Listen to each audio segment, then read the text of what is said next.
요한복음 17장은 한 장 전체가 예수님의 기도로 되어 있습니다. 그리고 오늘 18장 말씀을 보시면 예수께서 이 말씀을 하시고 라고 시작합니다. 이 말씀은 앞에 있는 요한복음 17장 예수님의 전체 기도를 의미합니다. 그래서 공동 번역에 보시면 이렇게 되어 있습니다. 이 기도를 마치신 뒤에 예수는 이라고 번역되어 있습니다. 자, 예수님의 기도 저희가 3주에 걸쳐서 봤습니다. 자, 그런데 다른 복음서와 비교해 볼 때 예수님의 이 기도는 없습니다. 근데 다른 복음서, 흔히 말하는 공관 복음서라 그러죠. 마태, 마가, 누가복음을 보시면 이 기도 대신에 뭐가 있습니까? 겟세마네 동산의 기도가 있습니다. 근데 요한복음에는 그것이 없습니다. 그 대신에 오늘 말씀 보시면 뭐라고 기록하고 있는가? 기드론 시내 건너편으로 가셨다고 말씀하고 있습니다.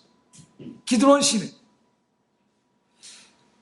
예루살렘에 대해서 좀 아시는 분들은 그 지도를 생각하시면 기억할 수 있습니다. 예루살렘 성이 있습니다. 그리고 성벽이 있습니다. 그리고 북쪽을 제외하고 동쪽, 남쪽, 서쪽에는 다 깊은 골짜기로 되어 있습니다.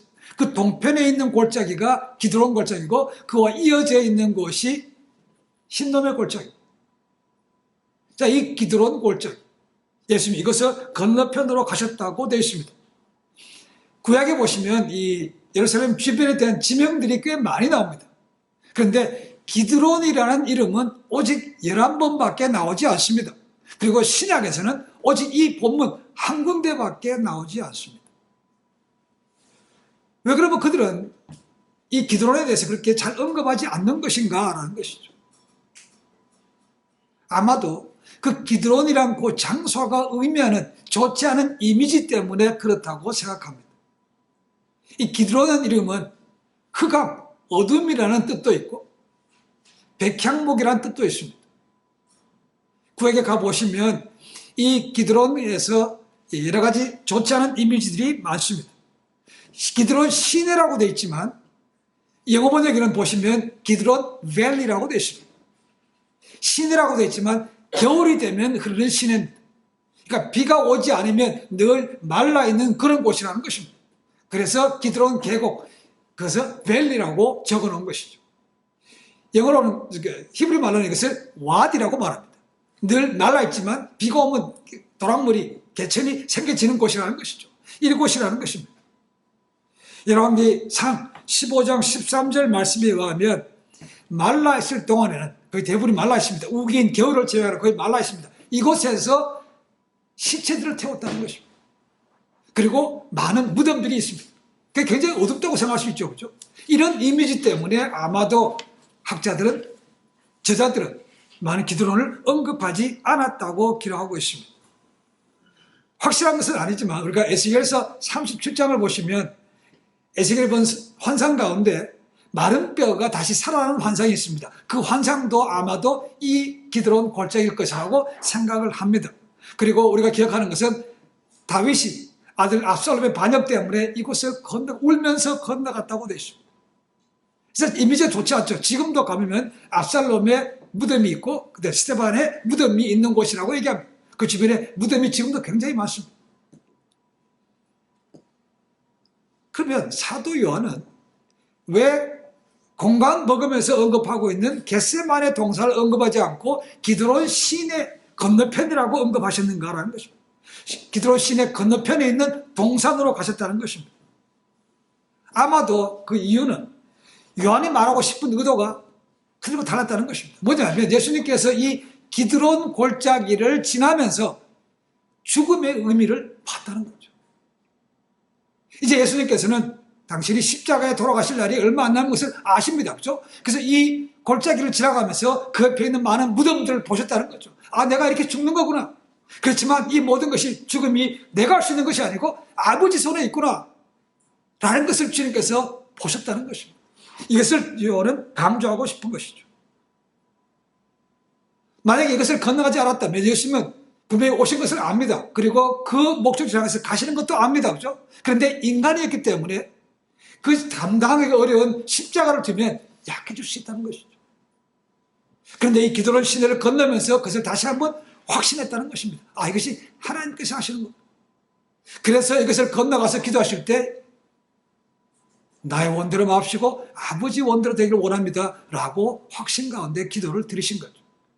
기드론 시내를 건너가면 동산이 있습니다. 그죠? 그것을 우리가 겟세만의 동산이라고 말합니다. 그러니까 기드론 시내 건너편에 있는 제한된 동산이라고 보시면 그것이 겟세만이라고 생각하시면 됩니다.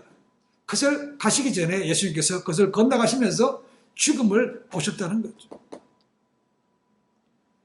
아까 말씀드렸습니다. 이 기드론이라는 것이 흑암, 어둠이라는 의미도 있지만 또 한 가지 의미가 뭐라고 했습니까? 백향목이라는 뜻입니다. 기드론 시내, 백향목 시내라는 것입니다. 겨울 우기를 제외하고는 거의 말라 있습니다. 말라 있는데 어떻게 백향목 같은 그런 나무가 자랄 수 있는가? 신기하죠. 그렇죠? 이것을 인생으로 비유한다면 죽음의 의미를 바로 알 수 있는 사람은 사망의 골짜기를 지나더라도 하나님 보시기에 백향목 같은 존재가 될 수 있다는 겁니다. 그걸 통과해야 되는 거죠. 그렇죠? 그걸 통과하지 않고 하나님 보시기에 백향목 같은 나무가 되지는 못하는 거죠. 사도 요한이 의도하는 말은 그런 것이라고 봅니다. 백향목 구약에 보시면 아주 귀한 나무입니다. 어디에 쓰여있죠? 성전에 만드는 데 쓰여있습니다. 성전에 만드는 주된 재료가 백향목이었습니다. 두로 사람, 시돈 사람, 시돈이 보낸 것이 이 백향목 나무였습니다.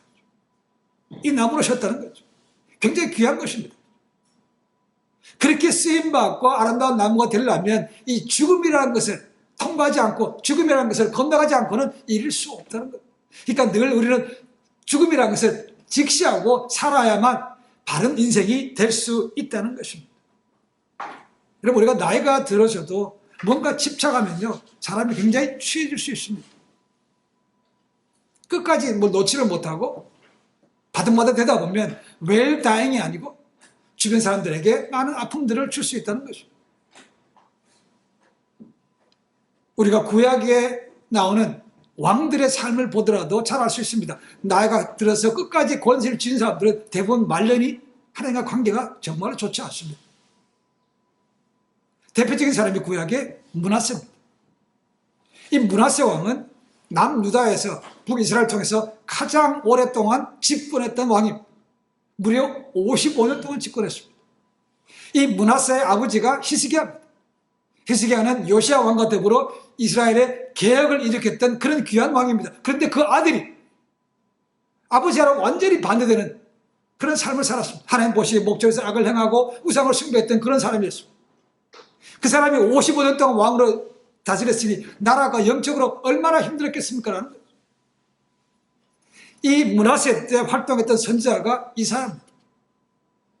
그 왕에게 직언했다가 바른 소리 했다가 결국은 밉상을 받아서 숭배당하는데 히브리서 11장에 나오는 것처럼 그냥 톱으로 잘릴 수 없으니까 사람을 나무에 넣고 나무를 잘라서 톱으로 잘라 주겠다고 얘기하고 있습니다. 그와 반대되는 사람이 있습니다.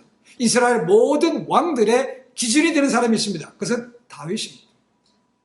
우리 사람들은 다윗도 젊었지만 혈기왕성했을 때 많은 실수했습니다. 대표적으로 간음과 살인까지 했던 왕이었습니다. 그러나 그가 그런 것을 알고 깨달은 다음에는 그의 말년이 완전히 달라졌습니다. 젊었을 때 그런 혈기왕성했던 걸 버리고 똑같은 죄를 두 번 다시 범하지 않았습니다. 그래서 그는 모든 왕들의 기준이 됐습니다. 다윗 왕과 같이 그의 길을 갔더라 아니었더라 그렇게 표현하고 있다는 것입니다.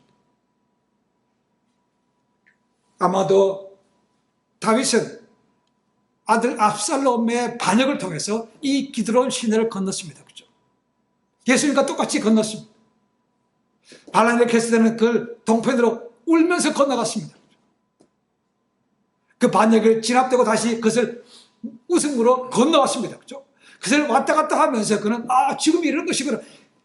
하나님 앞에서 내가 아무리 왕에게 기름 부었지만 하나님께서 눈앞에 벗어나면 죄를 범하면 이렇게 죽을 수밖에 없는 처량한 존재로 깨달았다는 것이죠. 그리고 들어와서는 다시는 똑같은 죄를 범하지 않았다는 것입니다. 그래서 왕들의 기준이 되었습니다. 주님께서 그와 같은 길을 건너가셨다는 거죠. 거기에는 한 동산이 있습니다. 그렇죠? 우리가 사는 겟세만의 동산입니다. 거기서 주님께서 뭘 하셨겠습니까? 당연히 기도하셨죠. 오신 목적도 아시고 가는 길도 알았지만 그 때가 다가온 것도 알았지만 너무 사실 힘들었습니다. 그래서 아버지, 가능하면 이 자를 내게서 피해가게 할 수는 없겠습니까? 그렇지만 나의 원대로 마옵시고 아버지 원대로 되기를 원합니다 라고 그런 기도를 마치시고 제자들과 함께 마지막 길을 가시는 거죠. 집에 가시면 마태, 마가, 누가복음에 나오는 그 겟세마네 동산의 장면을 한번 보시면 오늘 요한의 말씀과 비교해 보시면 좋겠습니다. 예수님께서 오늘 말씀 보시면 그 동산에 가끔 가시는 곳이라고 표현하고 있습니다. 가끔은 몇 번 해야 가끔입니까? 몇 번. 쓰인 단어를 보니까 폴라키스라는 단어입니다. 폴라키스. 맨이라는 폴라스에서 파생된 단어입니다. 그러니까 자주, 맨이라는 뜻입니다. 맨이. 이와 병행되는 구절이 누가복음 29장 39절에 나옵니다. 누가는 이렇게 이야기합니다. 예수께서 나가서 습관을 쫓아 감람산에 가심에 제자들도 쫓았더니 습관처럼 하셨다고 되어 있습니다. 여러분, 습관이 되려면 몇 번 해야 됩니까? 횟수로 걷기 어렵습니다. 그렇지만 많은 것을 가야 그것이 저절로 이루어진다는 것입니다. 이것이 습관이라는 것이죠. 그러니까 그만큼 예수님께서 이 동산에 기도하러 많이 오셨다는 거죠. 그러니까 누구도 압니까? 가룟 유다도 알았다는 겁니다. 왜요? 거기가 예수님께서 거기 가시는 곳, 기도하시는 곳 안다는 것이죠. 그래서 이어지는 말씀 보시면 가룟 유다가 예수님을 잡으려고 찾아왔다는 것입니다. 쉽게 찾아왔다는 거죠. 어딘지 알기 때문에. 왜요? 습관처럼 가셨던 곳이기 때문에. 지금도 겟세마네 동산에 가시면 예수님께서 기도하셨던 그 바위가 있습니다. 자, 유다가 찾아왔습니다. 또 하나 기억할 것은 예수님께서 겟세마네 동산에서 기도하셨다는 겁니다. 자, 예루살렘 성이 있는 곳이 시온산입니다. 시온산. 그 시온산은 높은 곳에 있습니다. 그리고 건너편, 동청 건너편에 있는 곳이 감람산입니다. 그리고 그 사이에 있는 계곡이 기드론 시내입니다. 낮은 곳입니다. 그렇죠? 거기서 주님께서 아버지의 원대로 되기를 원합니다라고 기도하셨다는 것은 올려봤다는 것입니다. 기드론 시내에서, 기드론 밸리에서는 성을 보든 감람산을 보든 위로 이렇게 봐야만 됩니다. 낮은 곳에서 위를 볼 수 있어야 그런 중보기도, 다른 사람을 위해서 기도할 수 있다는 겁니다. 그래서 어떤 학자는 그렇게 얘기합니다. 이 기드론 시를 통과하는 것이 죽음을 본 것도 아니지만 예수님께서 낮아지셔서 하는 겸손의 기도도 드릴 수 있게 하신 것도 그 기드론 밸리라고 얘기합니다.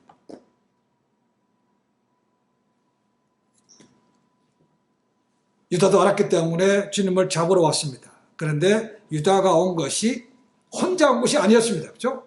오늘 말씀 보면 군대를 데리고 왔다. 그래서 군대. 군대라는 단어를 보니까 스페이라라는 단어. 리전이라고 하는 군단의 10분의 1 단위가 이 스페이라입니다. 한 군단이 6,000명입니다. 10분의 1이면 600명이 된다는 것이죠. 굉장히 많은 숫자입니다. 그렇죠? 근데 어떤 학자들은 보통 이 단어가 쓰일 때는 전쟁시 말고 평상시에는 그것의 3분의 1만 데리고 단다. 그래서 200명으로 봅니다. 그래서 600명이든 200명이든 굉장히 많은 숫자입니다. 누굴 잡으러 왔습니까? 예수님과 나머지 11제자를 잡으러 왔습니다. 그렇죠? 그렇게 많은 인구를 데리고 왔다는 겁니다. 뿐만 아니라 누굴 왔습니까? 대제사장과 바리새인들의 하속, 아래 것들도 데리고 왔다는 것입니다.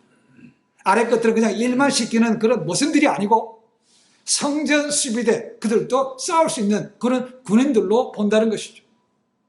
예수님과 11제자를, 그들의 타겟은 11제자는 아니죠, 사실. 예수님을 잡으러 왔는데 이렇게 많은 사람들이 왔다는 거예요. 평상시 예수님께서 성전에서 가르치실 때, 사람들과 만나실 때 악한 일을 한 적이 있습니까? 무슨 패싸움 한 적이 있습니까? 반란을 일으킨 적이 있습니까? 아무것도 없잖아요. 그때도 이런 사람을, 군인들 이렇게 많이 데리고 왔다는 것은 이게 뭘 의미합니까? 그만큼 그들에게는 심각한 사람이라는 거예요. 여차하면 어떻게 할 수 있다는 것입니다. 예수님께서 그렇지 하기보다는 잡아갈 때 옆에 있는 사람들도 욱해서 할 수 있다는 겁니다. 그래서 많은 인원들을 데리고 왔습니다. 그리고 그들이 올 때 등과 횃불과 병기를 들고 왔다는 것은 그때가 굉장히 어두운 날이었다, 아니면 흐린 날이었다라는 것을 우리에게 암시해 주고 있습니다. 또 하나는 그들이 아래 것들을 데리고 왔다는 것은 즉 높은 종교 지도자들의 간섭이 분명히 있었다는 것입니다. 그들을 통과하지 않고는 이들이 따라서 올 수가 없는 거죠. 그다음 군대가 왔으면 이해가 됩니다. 그죠? 그런데 대제사장과 종교 지도자들의 바리새인들의 하인들이 왔다는 것은 결국 그들이 개입해서 야, 널 따라가서 잡아 이렇게 했다고 볼 수 있다는 것이죠. 그러니까 총체적인 그런 예수님을 잡기 위해서 합력한 것을 우리가 볼 수 있습니다. 유다는 거기에 가장 앞장서서 잡으러 왔다는 것입니다. 굉장히 뻔뻔스러운 거죠. 그죠? 예수님을 배반한 뿐만 아니고 그는 또한 자기 11 친구들과 친구라기보다는 동력자들도 배반한 것이죠. 뭐 가깝게 지내지는 않았다고 봅니다. 그렇죠? 그렇지만 어쨌거나 3년 반 동안 동고동락했던 사람들 아닙니까? 한솥밥 먹었던 사람들이라는 거죠. 근데 그들마저도 유다는 배신해서 잡으러 왔다는 것이죠. 앞장섰다는 것입니다. 우리가 유다에 대해서 말씀할 때 이미 말씀을 드렸습니다. 3년 반 동안 따라다녔지만 결국 돌아온 것은 아무것도 없더라는 거죠. 그래서 억가심으로 그 마음을 먹은 것이죠. 물론 그 마음에 마귀가 들어갔더라, 사탄이 들어갔다는 표현이 있지만 그 마음에 불을 지른 것은 사탄인 거죠. 그래서 예수님도 팔아버리고 배반했고 자기 동료들도 함께 팔아버린 것이죠. 참 슬픈 현상입니다. 한때 한국에서 지금은 좀 덜해졌습니다만은 입시 지옥, 입시 때문에 이 청소년들이 얼마나 많은 경쟁을 했는지 모릅니다. 같은 대학교에 가야 되기 때문에 좀 더 좋은 학교를 가기 위해서 내신 성적을 좋게 받으려고 그러면 자기 친구들이 다 경쟁자로밖에 안 보인다는 것이죠. 그래서 수험생이 되면 말을 터놓을 친구가 별로 없대요. 요즘 얘기하면 절친이 없다는 것입니다. 다 그냥 적들이 어떻게 보면. 그래서 그 당시에 몇 년 동안 지적된 것이 뭐냐면 청소년들의 꿈이 뭔가 네가 커서 뭐 될래 했을 때 답이 첫 번째가 뭔가 조폭이었습니다. 조직 폭력배. 그 사람이 나쁜 사람인 건 알지만 걔들 가는 그래도 의리라는 게 있더라는 거죠. 의리. 근데 지금 자기가 있는 주변에 보니까 의리가 없대. 다 경쟁자하고 자기를 누르고 올라갈 애들밖에 안 보인다는 것입니다. 이게 슬픈 현상이죠. 이런 배신은 우리 주변에도 있는 것이고 앞으로 주님께 다시 오실 때가 되면 훨씬 더 심해질 것입니다. 이것은 이미 예언된 종말 때 현상 중에 하나입니다. 그래서 예수님께서 이렇게 말씀하십니다. 누가복음 18장 8절에 보니까 그러나 인자가 올 때에 세상에서 믿음을 보겠느냐. 마지막 때가 돼서 우상이 등장하고 우상을 숭배하라고 얘기합니다. 그걸 경배하지 않으면 짐승의 숫자를 못 받습니다. 짐승의 숫자를 못 받으면 매매, 물건을 사고 파는 걸 못해요. 그렇기 때문에 배도하는 사람이 많이 생긴다는 것이죠. 그러니까 그때가 될 때 정말 믿음 있는 사람이 많겠느냐라는 것입니다. 분명히 배신, 배도가 생긴다고 주님께서 예언하고 계셨습니다. 그럼 끝까지 믿음을 지켜야 됩니다. 그렇죠? 때로 넘어지고 때로 배신할 수 있습니다. 그러나 돌이켜서 돌아와야만 우리의 구원이 완성되는 것입니다. 믿음의 선한 싸움을 끝까지 경주하셔야만 구원이 이루어지는 것입니다. 자신의 이익을 위해서 예수님과 동료들을 팔아버렸던 유다, 그와는 다른 모습이 있습니다. 그렇죠? 유다는 그렇게 배신자로 나기를 지켰지만 배신의 아이콘으로 유다는 지금까지 남아있지만 또 다른 인물, 예수님은 완전히 180도 다른 분이었습니다. 유다처럼 잡기 위해서 많은 사람들을 데리고 힘을 과시하기 위해서 데려오지 않았습니다. 비겁하게 도망가지도 않았습니다. 배반하지도 않았습니다.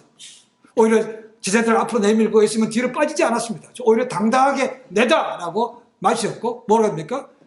나는 잡힐 때니까 이들은 보내라고 하셨다는 거죠. 이것이 예수님은 했던 예언의 말씀의 성취라고 말합니다. 그것이 기도 중에 나옵니다. 17장 12절에 나옵니다. 이들 중 하나라도 잃어보지 않게 앞서서 그 말씀하신 대로 예수님께서 당당하게 나가서 나니까 나만 잡아가고 이들은 다 보내라 말씀하셨다는 거죠. 이것이 예수님께서 말씀하셨던 나는 선한 목자라는 말과도 동일합니다. 나는 선한 목자라, 양에 대해서 목숨을 건다는 것입니다. 이것이 주님께서 보셨던 모습이죠. 말씀하셨고 그 모습을 그대로 위기의 순간에 보여주신 거죠. 이 모습을 보았던 사도 요한, 예수님께서 십자가의 고통 가운데에서 요한에게 부탁하셨죠. 내 어머니라, 보소서 아들이. 그 말씀을 듣는 즉시 요한은 마리아를 자기 집에 모셔가서 평생 죽을 때까지 어머니로 모셨습니다. 다른 동료들은 다 순교당하고 본인을 이렇게 살았을까 고민했지만 그것이 주님께서 주신 사명이기 때문에 마리아를 지키기 위해서도 그는 오래 살았고 또 그렇게 순종하다 보니까 계시록에는 놀라운 편지도 계시도 받은 것이죠. 예수님은 그런 모습이었습니다. 우리는 어떤 모습입니까? 때로는 주님과 같은 모습이 있기도 하고 때로는 다른 자와 같은 모습이 있기도 합니다. 그러나 이제 점점 그것이 변해서 주님의 모습으로 바뀌어가야 되는 것이죠. 다른 사람들을 내 이익의 도구로 삼다 보면 여차하면 그냥 갈라지는 것입니다. 내가 필요할 때는 가까이 지내다가 필요하지 않다고 생각하면 언제든지 배척한다면 가룟 유다와 전혀 다를 바가 없습니다. 그렇지만 하나님께 주신 만남이 귀한 것이고 주신 직분이 귀한 것임을 알고 힘들어도 오해를 받더라도 그 길 가는 것을 하면 본인은 그렇지 않다고 하지만 분명히 하나님 보시기에 기뻐 받으시는 그런 자녀요, 진정한 제자의 삶이라고 볼 수가 있습니다. 알지만 가끔은 할 수 있지만 끝까지 하는 것은 쉽지 않습니다. 평생도록 저 사람과 동업자로 평생도록 저 사람과 절친으로 지내는 것은 결코 쉽지 않습니다. 그래서 우리는 성경 말씀을 알면서도 가끔은 되지만 때로는 안 될 때가 너무 많습니다. 그래서 항상 기뻐하라? 항상이 안 되는 거죠. 쉬지 말고 기도하라? 기도합니다. 근데 쉬지 말고는 못하는 거죠. 감사합니다. 근데 범사는 못한다는 거죠. 그래서 형용사 앞에 있는 형사로 기죽을 때가 많은데 주님은 끝까지 마지막까지 변함없이 그 길로 가셨다는 거죠. 우리가 회복해야 될 것은 가끔을 항상으로 바꾸는 것입니다. 어렵습니다. 그렇지만 그렇게 가야 됩니다. 그렇게 노력할 때 하나님께서 우리를 기뻐 받아주시고 그래서 더 많이 이룰 수 있도록 역사하실 줄로 믿습니다.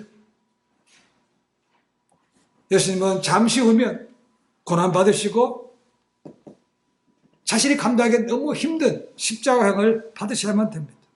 그럼에도 불구하고 당당하시고 내다 나는 잡아가고 이들을 보내라 하셨다는 것입니다. 그 힘이 어디서 나옵니까? 힘이. 저는 오늘 말씀 중에서 세 가지를 봤습니다. 첫 번째로 예수님은 죽음의 의미를 바로 알았기 때문에 그렇게 당당하실 수 있었다는 겁니다. 개인적으로 생각한다면 인간 아닙니까? 예수님도 인간이 오셨기 때문에 신호력을 다 느낍니다. 그렇다면 그 죽음 앞에서 비굴해 줄 수 있죠. 하나님 거 이거 내가 감당해야 됩니까? 이거 아니고 다른 방법이 없습니까? 라고 말씀할 수 있다는 거죠. 그런데 나의 원대로 마시고 아버지 원대로 말씀하신 것은 기드론 골짜기를 지나면서 그 죽음의 의미를 알았다는 거죠. 그리고 내가 죽지만 하나님께서 다시 살리실 것을 믿었기 때문에 그 길을 당당하게 가실 수 있다는 거죠. 사람은 누구도 죽음을 피해가지 못합니다. 그렇죠? 그리고 어느 때인지도 모릅니다. 그렇지만 어느 때인지 오더라도 그래서 준비하는 사람이라면 당당하게 갈 수 있다는 거죠. 우리가 올 때는 순서대로 왔습니다. 그러나 갈 때는 순서가 없습니다. 예수님은 이걸 아셨다는 거죠. 33세 젊은 나이죠. 그때 부름받아서 가셨지만 그 골짜기를 지나면서 죽음의 의도 하나님의 것이구나. 죽지만 다시 살리시는 걸 믿었기 때문에 주님은 그 길을 당당하게 가실 수 있었다는 것입니다. 두 번째로는 바른 동기를 가셨다는 것입니다. 뭘 하는 것도 중요하지만 어떤 목적을 가지고 하느냐도 중요합니다. 그렇죠? 결과도 중요하지만 그 과정도 하나님께서는 중요하게 보신다는 것입니다. 이 동기라는 것이죠. 우리가 하나님의 일을 합니다. 뭐든지 합니다. 그렇죠? 세상에서 일을 합니다. 어떤 동기로 합니까? 교회에서 섬기는 것도 남들이 알아주기 위해서 하는 것이라면 아무런 의미가 없는 거죠. 자신이 직분 받기 위해서 섬기는 것이라면 그것도 아무런 의미가 없습니다. 하나님께서는 그런 거 보지 않습니다. 뭘 보실까? 하나님께서는 그 마음의 중심을 보신다는 거죠. 그 중심이 마음이라는 것이죠. 교회 머리, 교회 주인은 우리 하나님이십니다. 그분 보시기에 합당하면 되는 것이죠. 근데 우리는 많은 경우에 그분은 보이지 않으니까 사람들이 나를 어떻게 볼까? 사람들의 눈을 보는 경우가 너무 많다는 거죠. 그래서 보는 곳에 하는 척 합니다. 안 보는 곳에는 전혀 다른 삶을 사는 것이죠. 동기가 바르지 않으면 사실은 결과도 좋게 될 수가 없습니다. 그래서 성경 말씀 보시면 주님께서 하신 말씀 가운데 이 마음이라는 것을 얼만큼 강조한지 몇 가지 구절 찾아봤습니다. 마태복음 12장 34절에 이런 말씀이 있습니다.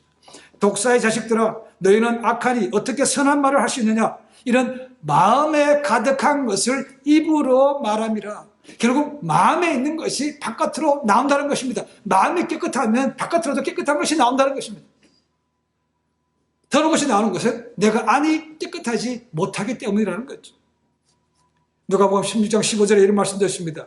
예수께서 이르시되 너희는 사람 앞에서 스스로 옳다 하는 자들이나 너희 마음을 하나님께서 아시나니 사람 중에 높임을 받는 그것은 하나님 앞에 미움을 받는 것이라. 섬김을 받으려고 하면 교만하게 되고 결국 하나님 앞에서 미움을 받는 것이라고 말하고 있습니다.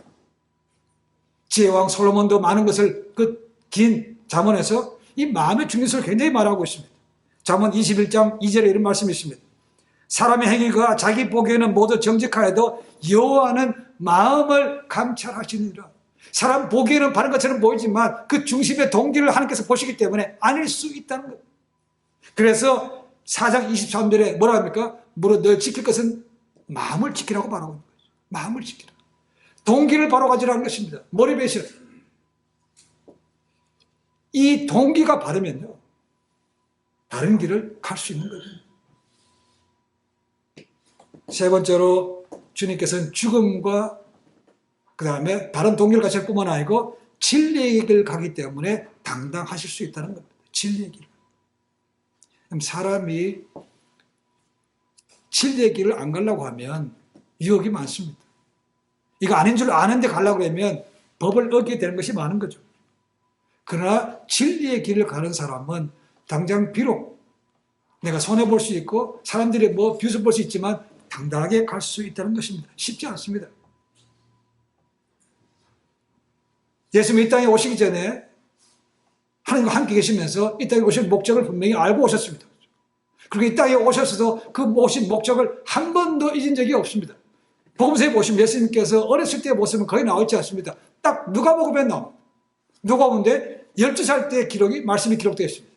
12살 때 성전으로 성인식에 가셨다가 부모님 떠났지만 예수님은 성전에 남아서 랍비들과 토론했다고 되어 있습니다. 12살 때 뭐라고 얘기합니까? 나중에 자기 찾으러 온 부모님들에게 뭐라고 합니까? 내가 아버지 집에 있어야 될 줄 알지 못합니까? 라고 묻습니다. 그렇죠? 그때도 예수님은 이 성전이 아버지 하나님의 집인 것을 알았다는 거죠. 늘 가지고 사셨다는 겁니다. 여러분, 진리가 뭡니까? 하나님의 뜻이 진리인 것이죠. 그 예수님께서 말씀하신 거죠. 내가 곧 길이요 진리요 생명이니. 예수님도 진리인 것이죠. 그렇죠? 예수님 끝까지 그 진리의 길 타협하거나 비굴하게 뭐 하거나 하지 않고 그 길로 가셨다는 거죠. 그러니까 예수님께서는 어떤 권력과도 어떤 재력과도 타협하지 않았습니다. 왕에 대해서 당당하게 말씀하셨는 것이 있고 종교 지도자들에 대해서도 이 위선자들아, 이 독사의 자식들하고 과감하게 말씀하신 것도 그분이 진리의 길을 가셨기 때문에 늘 진리이기 때문에 그런 말씀을 하실 수 있는 거죠. 죽음 앞에서도 당당하게 하실 수 있는 것은 그분이 진리이기 때문에 그렇습니다. 진리의 길 가는 것 알지만 때로는 주저주저 할 때가 있습니다. 왜냐하면 손해볼 때가 있어요.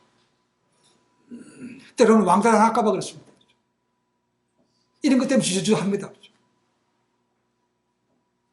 그러나 그분이 끝까지 진리의 길을 가면 언젠가는 사람들을 받으시 그 사람을 인정해 줍니다. 정말 저 사람은 그래도 다른 사람이야. 그래도 저 사람은 진짜로 믿는 사람이야 하고 인정해 준다는 겁니다. 사람들에게 도전을 줍니다. 그리고 감동을 줍니다. 근데 그렇지 않고 한 발은 이쪽, 한 발은 저쪽에서 그냥 왔다 갔다 하는 까멜레온과 같은 삶이라면 절대로 존경받지 못합니다. 다른 사람에게 임팩을 주지도 못합니다. 주님은 끝까지 가셨고 지금도 만인들에게 만인의 주여 구세주라고 진리라고 우리는 추앙받고 있는 것입니다. 제가 종종 말씀드렸던 헨리 나우엔 교수에서 지체장애를 섬기며 평생을 보냈던 헨리 나우엔이 한 번은 테레사 수녀에게 이렇게 질문했습니다. 어떻게 하면 당신처럼 그렇게 살 수 있습니까? 물었습니다. 그랬더니 테레사 수녀가 이렇게 말했습니다. 내 마음에 이건 아니지 하는 일을 하지 말고 오직 주님을 따르세요라고 했다는 겁니다. 여러분, 우리가 양심이라는 것이 있습니다. 그렇죠? 말씀을 잘 몰라도 됩니다. 그렇지만 이거 하면 안 되는데라고 생각이 드는 것이 있으면 하지 않는 것이 맞다는 겁니다. 최소한도 그렇게만 살아가는 것이죠. 그것이 진리의 길을 가는 것이고, 그것이 하나님의 자녀된 삶이고 천국 백성으로 살아가는 것이라는 거죠. 그렇게 할 때 위기가 오더라도 죽음 앞에서도 당당할 수 있다는 겁니다. 주님 모실 날이 점점 다가옵니다. 언제인지는 모릅니다. 그리고 우리의 앞날도 보장이 안 됩니다. 내가 지금 60세니까 아직도 한 3, 40년 살겠지? 그렇지 못합니다. 나는 지금 20대, 30대니까 앞으로 한 6, 70년 살겠지? 모릅니다. 올 때는 순서가 왔지만 정말 갈 때는 순서가 없습니다. 근데 언제 오더라도 그 주 앞에서 당당할 수 있으려면 주님처럼 죽음의 의미를, 우리의 유한한 존재임을 분명히 알아야 되는 것이고, 그리고 마음에 바른 동기를 가지고 진리의 길을 따라가면 당당할 수 있습니다. 그럴 때 하나님께서 기뻐하시고, 그럴 때 하나님은 우리를 통해서 사람들에게 빛을 비추고 영혼들을 얻을 수 있는 그런 도구가 될 수 있도록 만들어 주십니다. 쉽지 않습니다. 날마다 그 길을 추구하심을 통해서 마지막 때에 귀하게 쓰임받고 마지막 때에 섰을 때 착하고 충성 종이라고 칭찬받는 그런 삶이 되시기를 주님으로 간절히 축원해 드립니다. 기도하겠습니다.